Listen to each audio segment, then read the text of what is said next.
Hi guys, I'm back from Taipei and I thought it would be super fun to film a recap video on the experiences and some of the things that I got to do while I was there. If you've been following my channel, you've seen that it's been pretty adventurous and pretty busy for almost every single day we were there. Opening day ceremony. So that was a pretty busy day. We actually arrived there at the village at 3 a.m. opening ceremony day. So we had a lot going on, and then I had to compete the next day, which was insane. It was crazy. There's so much to do as far as preparing myself for the event. With that being said, I'm really honored and really kind of surprised that I was able to win bronze. I always knew that I could do it, and I figured I had a really good shot at medaling, but seeing all the other countries compete on that day, it kind of got to me that I was at that level of competition. So I really kind of struggled with finding confidence in myself the first 2 rounds, and then by the time we got to final round, I was getting a lot more comfortable with myself and the judges and putting confidence into whatever form I was doing for university games. They put your first 2 rounds were recognized. So my first round I had to do Taeguk Ojang and Taeguk Yukjang, so 5 and 6. And then my second round, my semi-final round, we had to do Peljung and choreo, so 8 in choreo. You had to be strong and recognized in order to make it all the way through to your final round, which consisted of top 8.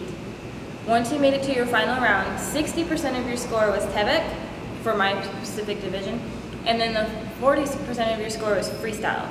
So it was a totally new format. In the past, it's always been 2 separate divisions, but for this one, they really wanted to push athleticism and make it 1 division. So instead of having 2 team members, one for recognized, one for freestyle, you had 1 team member that had to be equally good in both. So that was a crazy format. I actually really liked it. I've always competed in both. I tend to be a little bit stronger in freestyle, but I have done fairly well and recognized in the past. So it was really fun having to compete in both on the same day in the same event for 1 title. So I'm really honored to have won this bronze medal. This is the first time the U.S. has ever won an individual Poomsare medal, and it's also the first medal of the games for an American athlete. So all sports, I got the very first medal. How cool is that? I didn't even know until my mom showed me a Facebook picture like a few hours later, and I was like, this is crazy. I can't believe it. The next day we had team competition. We placed 7th. It was a very difficult competition. Even more so, it was challenging for our team since we all live in different locations. So I was really happy that we were able to pull off such a strong result. I believe it was the strongest result from female team in the US, so that just makes it even better. So it was a really good experience. We had a lot of fun and we learned a lot from it as well. The rest of the time, we cheered on our sparring competitors. We were able to win gold in 1 division and bronze in another division for our men's teams. It was really fun getting able to see sparring at that level of competition. Normally I just do Poomsare, so normally I just watch the Poomsare events. I don't really get to see sparring at a world level or sometimes even at an international level, so it was fun to see both, to be able to like really watch and learn a lot from that. After that, we had opportunities to go out at night, so I mostly met up with my dad or we just went around town with Sammy. So we had a lot of fun being able to share that experience with everyone. One of the things we didn't expect was for some of our YouTube videos to make it as far as they did. Sammy and I are making them for fun, and so we're really grateful and really honored that the local news there in Taipei, they actually picked up our videos and started sharing them on their news channels. So her video has actually gone, pretty sure it's safe to say it's gone viral. It's almost at 1 million views. Can you believe it? 1 million views. I almost had 100,000 views on one video, and it's crazy. I never thought that was possible. So we're super grateful and super excited for that opportunity. Some of the things we got to do that was featured on the news was visiting Taipei 101, Shilin Night Market, exploring at the local outlet mall that was down the street from the village. We got to really just enjoy the culture and enjoy the people that are around us. So we're very thankful for the welcomeness of the Taiwanese people, and we're really just blown away about how kind and friendly everyone was. Sammy and I were constantly checking our social medias, and we were getting so many comments from welcome to Taiwan, or you should go visit here, or you should go do this, and you should go do that. And it was all on like the last day when we were leaving, and so we were so sad that we didn't get to do everything. But that motivated us that much more to hopefully come back next year and get to do all of these amazing things, because again, we had the time of our lives. There's not much that we can say that topped that trip. It was amazing.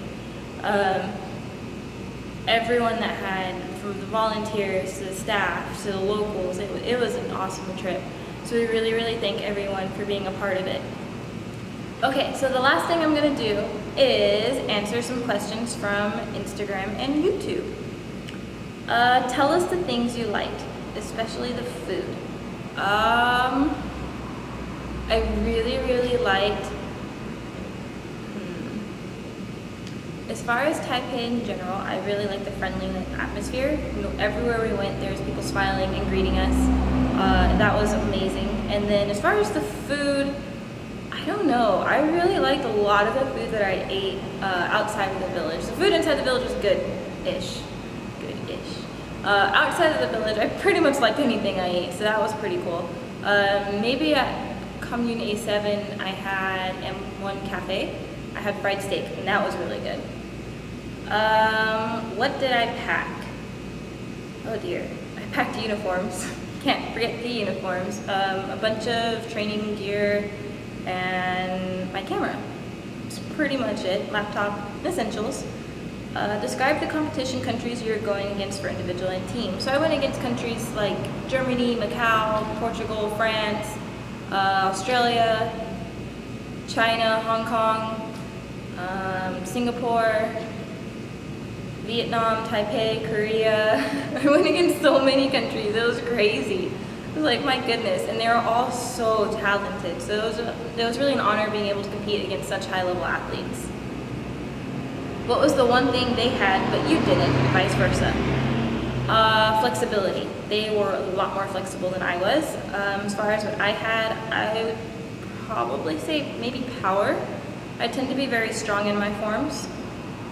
Did you get really stressed or nervous when you saw them perform? Yes. Well, no. It depended on what it was.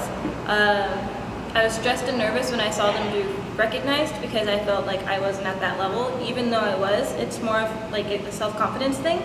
And then when we got to the freestyle round, it was hilarious, because it was like a complete 180 where I was like, oh yeah, I'm fine. This is gonna be like a really, really good event. Just because that's my stronger division for me. What's your stretching warm-up routine before you compete? So that depends on how my body feels the day I compete. How was it like working with a different coach that you've already met in person once? Actually, I've only met him once, and it was when we were on our way to the airport. When we were at the airport going to Taipei. That was the first time I met him, so I only had like 24 hours to work with him, and then we competed.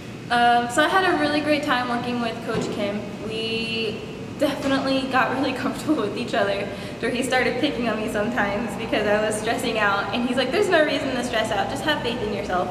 And he forced me to smile when I was competing. He's like, you have to smile when you walk out, and I don't typically smile. I just look down and look straight down and like tune everything out, but he said no, that I had to show confidence. Next question. How's Taipei? How do you think of the protest? Taipei was amazing. As far as the protest, we actually weren't really near it at all, so I didn't see anything. So I don't really have thoughts on that. Why do I love your hair? Because you love me first. How do I become a Poomsare World Champion? You work really hard. Yeah, work really hard. Why didn't you get the same haircut as that dude? I thought about it, and then I thought maybe a little too risky, so we went with a no. When are you gonna come train with us? Hopefully in November. We'll see. Was the food good? Did you have noodles? Yes, the food was good, and I had noodles, instant noodles from 7-Eleven, like 5 days straight for lunch, and they were all really good. When and how did you learn to use chopsticks? My grandmaster, when I was about 14 or 15, told me to learn the food customs of the culture that I'm visiting. That way I would never appear rude or disrespectful. So I learned how to use chopsticks because Korea used chopsticks, and I was in Taekwondo, and yeah, it seemed like a really good idea. and it paid off because that's like my #2 comment on all of my videos is foreigner knows how to use chopsticks. Pretty cool. Some other questions. What was my favorite part about Taipei? Probably Taipei 101 as far as like outside of competition, and then this little thing right here as far as in the competition. Taipei 101 was a really neat experience. I actually kind of talked about it in my Taipei 101 video very briefly. It was the screensaver on my phone for months, so it was really cool to go like, hey, this is on my phone, and I'm currently on top of that tower, and it just blew my mind that things like that are possible. You always read about it or you hear about it, but again, it blew my mind like, oh my goodness, it actually happened to me. I actually accomplished something like that. So that was a pretty surreal moment, something that I was kind of like, I need to take this in.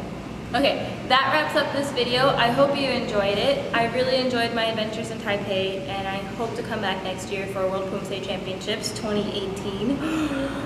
I have to make team first though. We'll see. Stay safe for all the adventures. Bye!